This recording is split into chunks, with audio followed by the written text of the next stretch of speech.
everybody, it's Trigger Bar Philosopher. Welcome back out to the channel. Today we have a fun one. We're going to be continuing our three-part series with the final installment where we're going to be looking at Trigger Bar Philosopher's top 2 concealed carry handguns for 2023. These are the 2 handguns that I've carried with the most frequency. And so we're going to take a look at them, doing some gel tests. This should be a fun video. Hopefully we'll pull it all together at the end. Take care.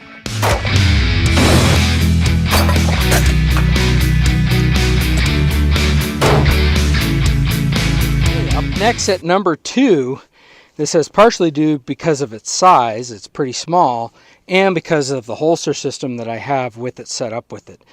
This is my P365 XL Spectre comp slide, so it's got a compensated integrated comp into the slide. Just has the shorter P365 barrel in it. It's got an EPS carry on it. Has 12 round magazines because it's the XL size frame.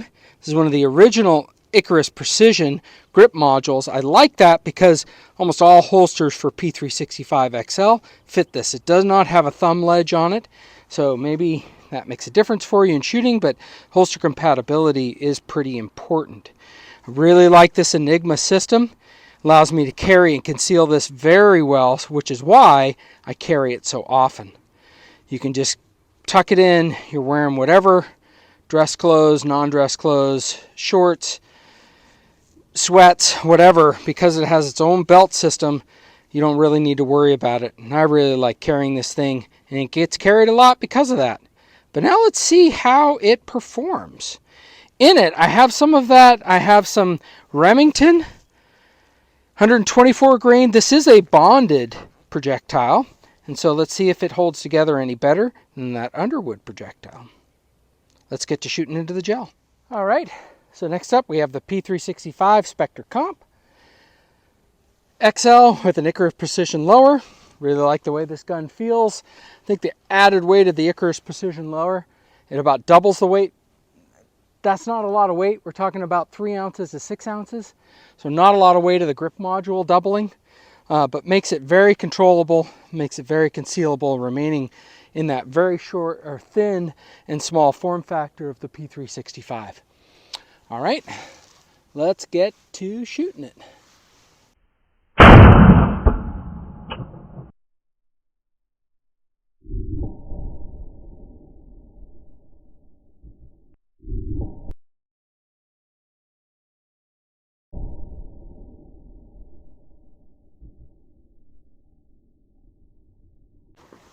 All right, hopefully I had the video turned on. Let's go down range, take a look. All right, let's take a look at how that Remington bonded, I think it's their Golden Saber bullet. It's a bonded jacketed hollow point did. And we can see that it held together pretty good. But out of that short 3-inch barrel, we can get tons of expansion. We got a little bit of expansion. It's this bullet down here. Got a little bit of bounce back. We got sufficient penetration, probably because the bullet didn't expand as much, but not as big a wound channels that I can see to my eye. Maybe if I flip this sucker over, you can see that just a little bit better. It's the one down below, not this top one. Top one was that Underwood, the Underwood Extreme Defender bullet. And this bottom one, which is a little bit hard to see. One more flip. See, that's the wound cavity. And that's where the bullet is, right in there. All right, let's get on. All right, next up we got the P365 XL with the Spectre Comp slide. It's got a really short barrel. This is shooting some 124 grain plus P out of it, and I believe it is the Remington Golden Saber. 1092, 1079, and 1109. All right, P365 XL Spectre Comp. Let's see what we can do.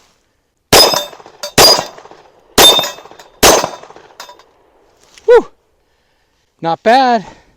Love that compensated slide. Really helps keep the recoil down from what is normally a pretty snappy handgun. Something you have a hard time getting all your hands on. So this is another reason why I like to carry it. All right, let's go on to the next gun. I bet the anticipation is killing you to see what Trigger Bar's #1 carry gun is gonna be. All right, next up, the most carried gun that I have for 2023 is my Kimber Micro 380. Ah, Trigger Bar, a 380? Well, you know, it just gets stuck in my pocket so many times. I love the Vetter holster. It just works. Let's see what type of ballistics that it has in the gel. We're going to be running a Federal HST. It's their newer bullet that has that, you know, integrated core that allows it to penetrate just a little bit deeper. I believe it's a 99 grain projectile. So we'll see how it performs for how much Trigger Bar carries it. And I think that maybe that's one of the messages that I have, is that concealability, carryability, those all contribute to how frequently I carry it. I would love to carry my Staccato C2 everywhere, but I'll just be the first to admit it's not the most comfortable to carry and conceal. It's a bigger gun. This thing just melts away in your pocket. And yes, I have good belts. Yes, I have good holsters and good systems. It's really about how small and lightweight, if you're going to be compliant with the system of carrying as much as possible. So let's take this little Micro 380 out and see how it performs. All right, well, we got the little Kimber Micro 380. We're going to see how this performs in the gel. Is this going to change Trigger Bar's opinion? I don't think so. Again, better than a sharp stick, conceals, lightweight. I prefer, I've said this in many other videos, I prefer this gun. I used to have an LCP Max. It has almost double the capacity, 13 rounds with its little extended one, but I just prefer this gun.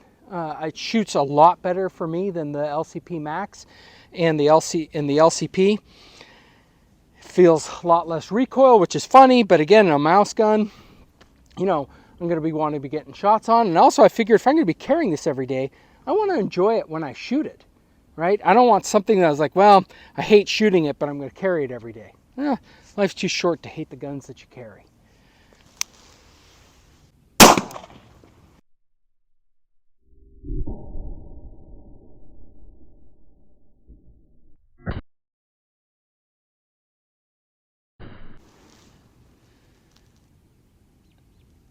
I'm not sure I know where that one went.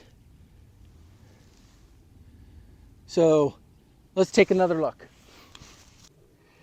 All right, well, I had to take a double look at this because I couldn't tell which one it was. So I had to go back to the replay, and I've actually flipped the block. So if you're following, the block has been flipped from off of its side. I believe it was, yeah, off of its side. This right here is the entrance wound. This is the cavity, and it penetrates all the way here to here. That's pretty good penetration. Now, some of you would say, hey, you don't have clothing in it. Maybe it wouldn't open up. Well, look, if a projectile in a 380 doesn't open up, I don't care, because what I'm most concerned about with 380 is penetration difference. Most people say, and I tend to believe sometimes, is that it would be great if you ran FMJs, because what you really want with a 380 is sufficient penetration. So if clothing gets in the way, it's going to penetrate. Now, if this hit a piece of bone, hit something else, would it get that far? I don't know.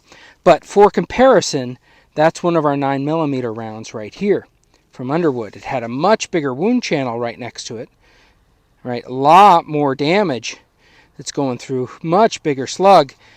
But this wasn't bad and got pretty good penetration. Again, if it probably had hit something back in here, maybe wouldn't have gone. And didn't open up as perfectly. But that's not a bad round. Again, better than a sharp stick, and helps me keep compliant. All right, let's see what kind of velocities we're getting out of this little pocket carry gun. With, again, the Federal HST. 893.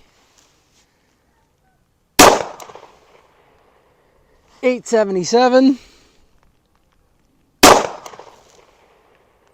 872 and 889. All right, well, now we've got the Kimber 380. Let's see how it does on the range.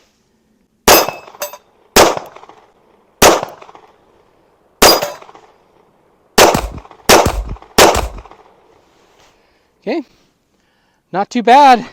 Better than a stick in the hand. Seems like a great option for me. I really enjoy carrying this because it's so lightweight, so concealable, and doesn't shoot half bad. All right, well today we finished our video series, 3-part series, with our top 7 carry guns of 2023.